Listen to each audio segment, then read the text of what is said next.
Welcome back नाज़रीन। Programme में गुफ्तगू का सिलसिला जारी है। डॉक्टर सलानी यूनुस हमारे साथ मौजूद हैं जो कि जर्नल फिजिशियन हैं और वो सेल्फ मेडिकेशन के दूररस जो असरात हैं उनके हवाले से हमें आगाह कर रहे थे।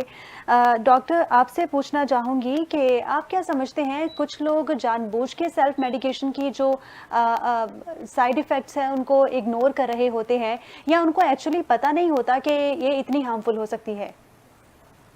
दोनों चीजें हैं ना। अब वो मेडिसिन खुद से इस्तेमाल कर रहे हैं तो उनको एक तो एहसास नहीं होता कि जो मेडिसिन में इस्तेमाल करें इसकी वजह से हमें साइड इफेक्ट होता है। वो सोचते हैं हमें कोई नई बीमारी हुँ। शुरू हो गई है जिसका हमें प्रॉब्लम हो रहा है, तो उसके लिए वो और मजीद सेल्फ मेडिकेशन इस्तेमाल कर देते हैं। दूसरी चीज ये होती है, जो चीज आपको पता नहीं होती तो उसको आप अवेयर भी नहीं होते ना कि ये मुझे इस चीज से हो रही है। अब एक दवाई है, आप नॉर्मली एक एंटीबायोटिक बहुत कॉमन इस्तेमाल होती है गला खराब होने में, हर कोई जाकर एंटीबायोटिक लेके खाना शुरू कर देता है और मेडिकल स्टोर वाले बहुत नॉर्मली प्रिस्क्राइब करते हैं। उस हुँ। एंटीबायोटिक का साइड इफेक्ट क्या होता है कि डायरिया हो जाता है। सेकंड डे उसका डायरिया स्टार्ट हो जाता है। फिर वो दोबारा मेडिकल स्टोर वाले के पास जाता है कि डॉक्टर साहब मुझे डायरिया, वो उसको कहता है कि मेडिकल स्टोर वाले को कि मुझे डायरिया हो रहा है, या अपने किसी पड़ोसी से या अपने दोस्त से पूछता है तो वो हुँ। कहता है एक और गोली बताते हैं कि हाँ डायरिया की भी खा लो। तो वो एक सर्किल के अंदर फंस जाता है। वो बेहतर होने के बाद मजीद जो है वो उसके लिए प्रॉब्लम शुरू हो जाती है। तो मेन प्रॉब्लम ये होती है कि आपको अवेयरनेस नहीं होती कि आप जो दवाई आप खा रहे हैं इसके साइड इफेक्ट क्या है। जब पता ही नहीं होगा तो उसको वो कहेगा कि मुझे नई बीमारी हो गई, तो उसके लिए और ज्यादा प्रॉब्लमेटिक रहेगा। सही, सही। डॉक्टर, सेल्फ मेडिकेशन को अवॉइड करने के लिए डेफ़िनेटली हमारे जिस्म में किसी न किसी चीज़ की डेफ़िशिएंसी होती है या फिर हम अपने ऊपर इतना फ़ोकस नहीं कर रहे होते जिसकी वजह से हमें ये थोड़े बहुत मसाइल जो फ़िज़िकली हमें फ़ेस करने पड़ जाते हैं, जैसे कि सर दर्द या फिर थकावट। आप क्या समझते हैं, इनको अवॉइड करने के लिए हम अपने लाइफ़स्टाइल को किस तरह हेल्दी बना सकते हैं? क्या एक्सरसाइज़ उसके लिए इम्पॉर्टेंट है या इम्यून सिस्टम के लिए हम ऐसी कौन-सी डाइट ले सकते हैं जिससे हम सेल्फ मेडिकेशन से बिल्कुल दूर हो जाएँ?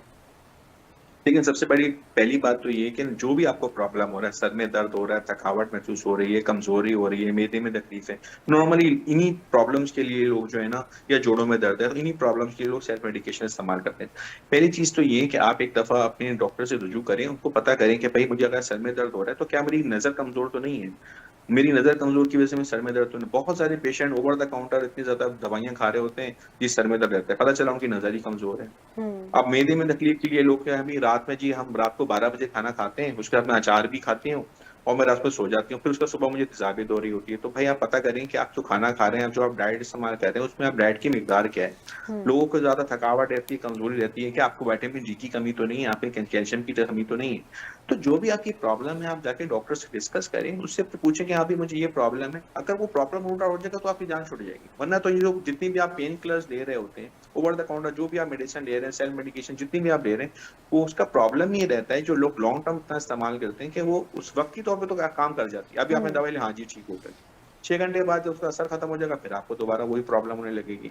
चलने फिरने में सांस फूलने लगेगा, कहने ज्यादा चलती हूँ जी सांस फूल रहा है। भाई सांस फूले क्यों फूल रहा है, हो सकता है आपके अंदर खून की कमी हो। तो आप पहले खून का मुआयना तो करेंगे, आपके खून की कमी है बॉडी में, या आपके अंदर कैल्शियम की कमी है, विटामिन डी की कमी है, आयरन की कमी है। लोगों के पैरों में दर्द रहता है, अक्सर लोग कंप्लेन करते हैं, फीमेल से खास तौर पे, कि रात को डॉक्टर साहब लेटती हूँ पैरों में दर्द होता है, फिर ये दवाई खाती हूँ ठीक हो जाता है। अरे भाई पैरों में दर्द आयरन की कमी की वजह से, मोस्ट कॉमन आयरन की कमी की वजह से पैरों में दर्द होता है, खून की कमी भी होती है उससे। तो वो उसके लिए ओवर द काउंटर। तो आपने जो भी बीमारी है उसकी आप वजह, कभी भी जो भी आपकी प्रॉब्लम है, मैं फिर अपने सारे पेशेंट्स को और जो नाज़रीन देख रहे हैं उनको मैं बताऊंगा कि देखें जो भी आपकी प्रॉब्लम है उसकी एक रीजन है। आपको स्ट्रेस है, अब कुछ लोग काम पे क्या करते हैं, वहां पे स्ट्रेस होगा, किसी लड़ाई हो गई काम में, अब वो घर आएंगे सर में दर्द हो रहा होगा, तो जब सर में दर्द तो उस वजह से हो रहा है जो उनको घर वहां पे उन्होंने स्ट्रेस लिया है। आप हुँ। उस स्ट्रेस को दूर करें, और स्ट्रेस को दूर करेंगे आपकी प्रॉब्लम खत्म हो जाएगी। तो सही। जो भी आपकी प्रॉब्लम है उसको आप कॉज को रूल आउट करेंगे तो आपके सिम्टम्स ऑटोमेटिकली ठीक हो जाएंगे। ठीक, ठीक। डॉक्टर, आपसे जानना चाहूँगी कि खुद इलाजी जो है वो बाज़ औक़ात जानलेवा साबित हो सकती है। अगर किसी शख़्स को संगीन बीमारी हो और वो उसको नेग्लेक्ट करते हुए, इग्नोर करते हुए अगर वो दवाएँ लेता है और उसको डायग्नोसिस का ही नहीं पता कि वो एक्चुअली किस बीमारी में मुब्तला है, तो ऐसे में कहाँ पे हमें ले जाके छोड़ेगी ये सेल्फ मेडिकेशन? देखिए ये तो बहुत ज्यादा आपने अच्छा सवाल किया, क्योंकि जी। सबसे बड़ी प्रॉब्लम ये होती है कि लोगों को पता ही नहीं होता। जी मैदे की तकलीफ है, उसके लिए ओवर द काउंटर लोग मेडिसिन दवाई ले रहे होते हैं, और जब वो मैदे का अल्लाह ना करे ट्यूमर है और वो जब पूरा मेटासाइज कर जाता है, जब वो बाकी ऑर्गन्स में फैल जाता है, तब वो आते हैं हमें दिखाने के लिए। हुँ। तो ये तो एक बहुत बड़ा अलमिया है, ये बहुत ज्यादा कॉमन चीज है। लोगों को इतनी डिजीज हो जाती है, लोगों को अब खांसी हो रही, खांसी के सिरप पिए जा रहे हैं, जब वो टीबी इतनी ज्यादा फैल जाती है कि उसका इलाज करना मुश्किल हो जाता है, फिर वो डॉक्टर के पास आते हैं। हम्म। तो ये तो बहुत ज्यादा एक कॉमन सी चीज है कि जिस लोगों को लोग इग्नोर कर रहे होते हैं। अभी रिसेंटली एक मैंने पेशेंट देखा, उसको जी मुझे नजर का प्रॉब्लम है, नजर का प्रॉब्लम है, चश्मे वाले को दिखाया, उसने चश्मे का नंबर दे दिया, वो नजर का प्रॉब्लम ठीक नहीं हुआ। जब वो बहुत ज्यादा उसकी नजर बिल्कुल ब्लाइंडनेस के करीब आ गई, तो उसने जो है जाके किसी प्रॉपर ऑप्थेल्मोलॉजिस्ट को दिखाया, आई के डॉक्टर, उसने कहा भाई आपको दिमाग का प्रॉब्लम है। दिमाग का डॉक्टर दिखा, उन्होंने दिमाग में ट्यूमर है। ओ। तो ये चीज इतनी ज्यादा सीवियर हो जाती है ना कि जब आप एक स्टेज से क्रॉस कर जाते हैं ना, तो इलाज भी मुश्किल हो जाता है ना। इलाज करने में तो ये ज्यादातर ये आता है कि जो इनिशियल स्टेज में हम जितनी जल्दी उसको पकड़ लें, डायग्नोज कर लें, तो इलाज ही पॉसिबल होता है। तो हम्म। जो लोग सेल्फ मेडिकेशन करते रहते हैं, वो यही होता है कि जी अब खांसी के शरबत पी रहे हैं, पता चला अल्लाह ने लंग में ट्यूमर ही था, पता ही नहीं चला। खांसी के हम्म। शरबत पीते रहे, जब बिल्कुल एंड स्टेज में आ गया था वो पता चल रहा है। तो सबसे ज्यादा सेल्फ मेडिकेशन का तो ये नुकसान है कि आपको डायग्नोस्टिस में देर हो जाती है, और जो देर हो जाती है तो फिर आपको ट्रीटमेंट में भी प्रॉब्लम होती है। सही। डॉक्टर, आपने भी देखा होगा, यकीनन हम सबके सामने, हम सबकी नज़रों से गुजरा होगा, सोशल मीडिया पर तरह तरह की मेडिसिन लोगों ने ईजाद की हुई हैं, चाहे वो हर्बल हों या फिर वो वेट लॉस की मेडिसिन हों। सोशल मीडिया की मालूमात पर यकीन करते हुए खुद इलाजी लोग करने लग गए हैं बहुत ज़्यादा। आपके ख्याल में इस रवैये की वजूहात क्या है और इसको रोकने के लिए क्या किया जा सकता है?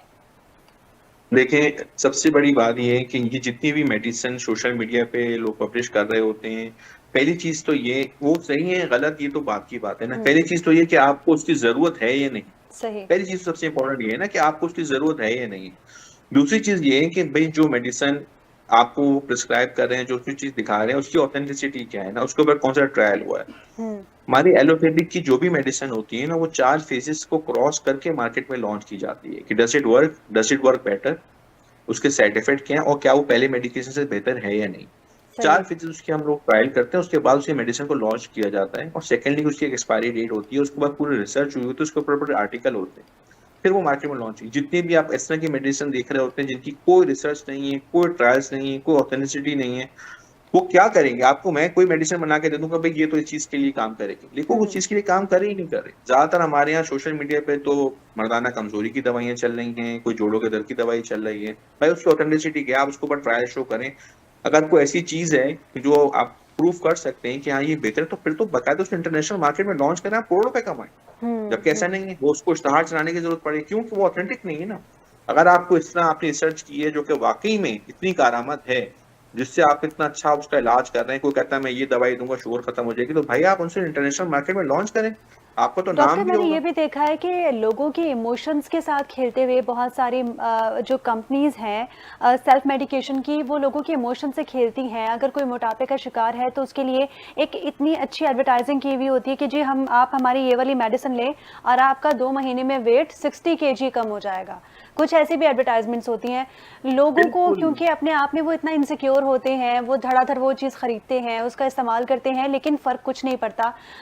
उनको बज़ाहिर तो लग रहा होता है कि किसी काम की नहीं है, लेकिन वो अंदर क्या ऐसे साइड इफ़ेक्ट्स क्रिएट करती है कि इंसान बाद में जाके उसका ये ख़्याल होता है कि मैंने तो ये गलत किया और मुझे डॉक्टर के पास जाना बहुत चाहिए था या फिर मुझे जिम की तरफ जाना चाहिए था। बहुत ज़्यादा हार्मफुल होती हैं ऐसी मेडिकेशन जो कह रहे होते हैं कि जी ये वेट लॉस कर देंगी, ये चीज़ कर देंगी, उसमें वो आपको क्या केमिकल पिला रहे हैं। बहुत सी मेडिसिन हमारे पास जो डॉक्टर लेके आते हैं, हम उसको चेक करते हैं, उसके अंदर थायरोसिन पड़ा होता है। सही। थायरोसिन क्या होता है कि जो आपका मेटाबॉलिज्म होता है ना, वो फास्ट कर देता है। आप जब तक आप वो मेडिसिन इस्तेमाल कर रहे होते हैं, आपका वेट जो है वो फौरन कम होना शुरू हो जाता है। लेकिन जैसे ही आप उसको लेना छोड़ते हैं ना, तो हुँ। जो नॉर्मल आपकी बॉडी में थायराइड हार्मोन बन रहा होता है, वो बनना भी रुक जाता है। तो अगर आप सही। फर्स्ट करें आपने उस वेट से 10 केजी कम किया है ना, तो आप डेफिनेटली 20 केजी प्लस, और फिर वो उससे भी ऊपर आपका वेट चला जाता है जैसे आप वो मेडिसिन छोड़ते हैं। तो जितनी भी मेडिकेशन है, आप इस चीज को समझे ना, जो हमारे नाज़रीन अभी देख रहे हैं, आप इसको हुँ। समझें कि भाई अगर हुँ। कोई ऐसा डॉक्टर है या कोई ऐसा हकीम है या कोई ऐसा कोई भी शख्स है जो आपकी टीवी पे इश्तहार चला रहा है कि भाई मैंने ऐसी दवाई बनाई इससे इस तरह का फायदा होगा, तो भाई वो क्यों इंटरनेशनल मार्केट में उस चीज को लॉन्च नहीं करता? बिल्कुल। क्यों हमारी मेडिसिन में लॉन्च नहीं करता कि हाँ भाई इससे इतना बड़ा फायदा होगा? आप यकीन करें, वो तो सिर्फ लॉन्च करेगा, उसको पब्लिशिंग की भी जरूरत नहीं है। उसको हुँ। वैसे करोड़ रुपए कमाएगा वो। उसको सही। जरूरत सही। इस वजह से पड़ी क्योंकि वो ड्रग ऑथेंटिक नहीं है। वो अपना सिर्फ आपको बेवकूफ बना के चीज बेचना चाह रहा है, उसका कोई फायदा नहीं है। सही। डॉक्टर, जिस तरह आपने कहा कि लोगों में अवेयरनेस नहीं है, हम लोगों में अवेयरनेस पहुंचाने के लिए इंडिविजुअली या फिर गवर्नमेंट की सतह पर ऐसे कौन से इकदामात कर सकते हैं कि लोग इस चीज़ से अवेयर हों कि जो वो ख़रीद रहे हैं, क्या वो ऑथेंटिक मेडिसिन है? क्या वो उनकी बीमारी का इलाज कर सकती है? देखें इस पे तो अगर इंटरनेशनली भी बहुत काम हो रहा है और हमारे लोकल लेवल पे भी हमें काम करने की जरूरत है, लेकिन प्रॉब्लम ये ना कि जो मार्केटिंग है, हुँ, अब पहले जमाने में सिगरेट के स्टार आते तो उस पर पाबंदी लगी। अब इस तरह की अगर हम इंटरनेशनली या लोकली हम इस पे पाबंदी लगा दें तो बहुत ही अच्छी बात है। लेकिन ओवरऑल हम हर चीज पे पाबंदी नहीं लगा सकते ना, लेकिन इसमें लोगों को हमें सेल्फली खुद नॉलेज देने की जरूरत है ना, लोगों को अवेयरनेस देने की जरूरत है कि देखो ये जो आप मेडिसिन ले रहे हो या इस तरह हुँ, की जो भी मेडिसिन आ रही है, या इस तरह का कोई हकीम या कोई इस तरह का डॉक्टर या कोई इस तरह कोई भी शख्स आपको जो मेडिसिन बता रहा है, आया आपको उसकी जरूरत है, या ये आप विदाउट इसकी यूज में इस्तेमाल कर रहे हैं, और क्या ये मेडिसिन आप ले रहे हो ये ऑथेंटिक है या नहीं है, या आपको ये फ्रॉड कर रहा है। इसके लिए मैंने इसलिए आपको बताया, जो एक अच्छी आसानी से समझने वाली बात है, कोई जो अच्छी चीज होगी उसको पब्लिसिटी की जरूरत ही नहीं पड़ेगी। देखिए वो बिल्कुल, खुद ब खुद ही चीज वायरल हो जाती है ना। अभी माशाल्लाह अभी हमारे अरशद नदीम साहब ने गोल्ड मेडल जीता है, तो उनको पब्लिसिटी की जरूरत नहीं है, वो माशाल्लाह खुद ही हमारे हीरो बन गए। इस तरीके से अगर कोई साहब इस तरह की कोई मेडिसिन बनाएंगे तो खुद ब खुद ही वायरल हो जाएंगे, खुद हीरो बन जाएंगे अवाम के लिए।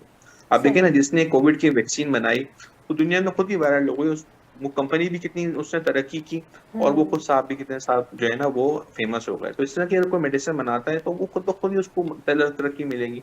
तो हमें इस चीज को सोचना चाहिए कि जो हम मेडिसिन इस्तेमाल कर रहे हैं, जो हम मेडिसिन ये लेके हम खा रहे हैं, क्या उसका हमें फायदा होगा या नहीं होगा, और इसकी हमें जरूरत है या नहीं है, और ये इसको इस मेडिसिन ने इतनी अच्छी बनाई है जो जो हुँ, एक दवाई से शुगर खत्म कर रही है, या हमारा ये मसला हल कर रही है, तो ये इसको इश्तहार देने की क्या जरूरत है, या उसको नीचे बिल्कुल। अपना टेम्पलेट चढ़ाने की क्या जरूरत है। सही, सही। डॉक्टर आपसे ये भी जानना चाहूँगी कि अवेयरनेस तो लोगों में यकीनन प्रोवाइड करने की बहुत ज़्यादा ज़रूरत है, लेकिन हेल्दी लाइफ़स्टाइल के लिए हम क्या चीज़ फ़ॉलो कर सकते हैं? किन इक़दामात को फ़ॉलो करते हुए एक हेल्दी लाइफ़स्टाइल जी सकते हैं जिसमें हमें सेल्फ मेडिकेशन की तरफ ना जाना पड़े? लेकिन सबसे इम्पोर्टेंट चीज ये है कि हम क्या चीज खा रहे हैं और उसको हम कैसे यूटिलाइज कर रहे हैं ना, दो चीजें ना।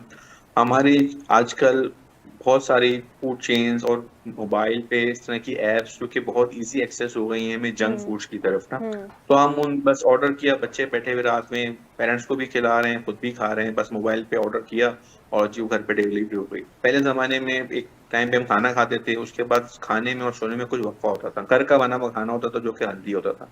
बाहर जो लोग खाना आपको बना के खिला रहे हैं वो पैसे कमाने के लिए खिला रहे हैं ना, आपको उसको सोचना चाहिए वो हेल्दी कैसे हो सकता है फूड। एक शख्स जो कि जिसका पर्पस ये है कि फूड मैं बना रहा हूँ उसमें मुझे पैसे अर्न कर रहे हैं, तो वो हेल्दी तो नहीं हो सकता, बहुत मुश्किल है कि वो हेल्दी फूड बनाए ना। उसमें वो मैक्सिमम जितनी बचत कर सकते हैं वो करेंगे, एक चीज। दूसरी चीज ये है कि हम जो चीज खा रहे हैं उसको हम यूटिलाइज कैसे करें ना। हमारे यहाँ क्या है, मोबाइल हाथ में, मीडिया है, उसमें बैठे हुए हम टीवी देख रहे हैं, मोबाइल चला रहे हैं, हुँ, वॉकिंग तो बिल्कुल खत्म हो गई ना। पहले जमाने बिल्कुल। में तो लोग बच्चे बाहर जाके क्रिकेट भी खेलते थे, वॉक करते थे, कुछ एक्टिविटी कुछ न लोगों की एक्टिविटी हुआ करती थी। अब तो लोगों की एक्टिविटी खत्म हो गई ना, अब वो अपनी जॉब पे, जॉब से घर पे आके मोबाइल चला रहे हैं, लैपटॉप पे बैठे हैं, एक्टिविटी खत्म हो गई। तो मेरे पास तो एक में जितने लोग जो मेल हैं खास तौर पे उनको तो मैं कहता हूँ कि भाई अपनी डेली रूटीन में आप एक्सरसाइज करना प्रॉब्लम है ना, तो एक मैं उनको एक हैक बताता हूँ कि भाई हुँ, आपकी ऐसा कर लें कि आप डेली एक कोई काम अपने जिम्मे ऐसा बांध लें कि ये मैंने खुद करना है। जैसे कि रात में सबके घर में ब्रेड आती है, डबल रोटी अंडे आते हैं, बिल्कुल। आप कहेंगे भाई रात का जो मैं एक टाइम का जो सामान जो आएगा ना ये मैं खुद लेकर आऊंगा, और ये दूर वाली बेकरी से जाके मैं लेकर आऊंगा। तो रूटीन में आपकी चीज आ जाएगी कि आप रोजाना वो दूर जाएंगे और चीज लेकर आएंगे। फीमेल्स है उनको मैं कहता हूँ अगर बाहर जाने में, कहीं घर में बाहर जाने में, वॉक करने में प्रॉब्लम है, तो घर के किसी हिस्से में आप एक जगह बना लीजिए, छत पे बना लें, अपनी गैलरी में बना लें कि भाई यहाँ पे मैंने वॉक करनी है। अव्वल हुँ, तो ज्यादा अच्छा रहता है किसी पार्क चले जाएं, कहीं गली में कहीं वॉक कर लें। तो वॉक सबसे आसान है ना, कि वो आसानी से आप कर सकते हैं, और आप अफोर्ड कर सकते हैं तो घर में एक ट्रेडमिल ले लें। हुँ, ट्रेडमिल का आप एक टाइम बना लें कि भाई मुझे ये ट्रेडमिल करनी है, तो जो आप इनटेक ले रहे हैं, जितनी कैलोरीज आप इनटेक ले रहे हैं, उसको आप यूटिलाइज भी तो करें, वरना आप नहीं यूटिलाइज करेंगे तो वो फिर डिपोजिशन होगी और फिर प्रॉब्लम का बाइस बनेगी। सेकेंडली ये कि जैसे ही आप कोई वॉक करते हैं, कुछ करते हैं, तो ऐसे हार्मोन हमारी बॉडी से रिलीज होते हैं जो हमारे मूड एलिवेट करते हैं। कभी आप हुँ। इस तरह करके देखें कि आप वॉक करके आए, आप देखेंगे आपका मूड ही अच्छा फील होगा, आपको जहाँ पे दर्द वर्द फील हो रहे थे, जो भी प्रॉब्लम था, आप उस चीज को भूल जाएंगे। तो मूड एलिवेट भी करता है। सही, ठीक। डॉक्टर लास्टली आप कोई पैगाम देना चाहेंगे आवाम को कि अपने आप को वो किस तरह सेल्फ मेडिकेशन से दूर रख सकते हैं? लेकिन मेरी सारी आवाम के लिए गुजारिश है कि सेल्फ मेडिकेशन से बचें। ठीक है, हमेशा इस बात पे याद रखें कि सेहत अल्लाह ताला ने देनी होती है। ठीक है, बेशक, शिफा अल्लाह ताला के हाथ में होती है, दवाइयों से कोई शिफा नहीं मिलती ना, अगर दवाइयों से शिफा मिलती तो खुद को डॉक्टर मरता ही नहीं। ठीक है? तो शिफ़ा अल्लाह ताला के हाथ में, इस बात पे आपने यकीन रखना है। इन दवाइयों से बचें, कोई भी आपकी प्रॉब्लम है तो उसके आप एक ऑथेंटिक डॉक्टर के पास जाएँ, उससे अपनी बीमारी को डिस्कस करें कि भई मुझे ये प्रॉब्लम है, तो वो इस चीज़ को डायग्नोज़ करेगा कि आपको ये प्रॉब्लम हो क्यों रही है। आप यकीन करें, जब वो डायग्नोज़ कर लेगा कि ये प्रॉब्लम हो रही है, उसकी दवाई देगा ना, तो ये आपके लॉन्ग टर्म में प्रॉब्लम खत्म हो जाएगी और उसकी सही, बीमारी से आपको छुटकारा हो जाएगा, ना कि आप लंबी अरसे तक वो दवाइयाँ खाते रहें, उसका आपको फ़ायदा ना हो। सही, ठीक है? सही। शुक्रिया। बहुत शुक्रिया doctor Arsalan Yunus, general physician हमारे साथ थे और सेल्फ मेडिकेशन के हवाले से नाज़रीन तक बहुत आगाही फ़राहम की। नाज़रीन, सेल्फ मेडिकेशन हमारी बॉडी के अंदर से हमें खोखला करती जा रही है। जिन लोगों को बहुत ज़्यादा मेडिसिन्स के इंटेक की आदत है, उनको चाहिए कि वो अपने डॉक्टर को एक बार रुजू करें और उनसे डिस्कस करें कि वो किस तरह ये सेल्फ मेडिकेशन को छोड़ सकते हैं। तो प्रोग्राम का वक्त ख़त्म हुआ। देखते रहिए हेल्थ फर्स्ट।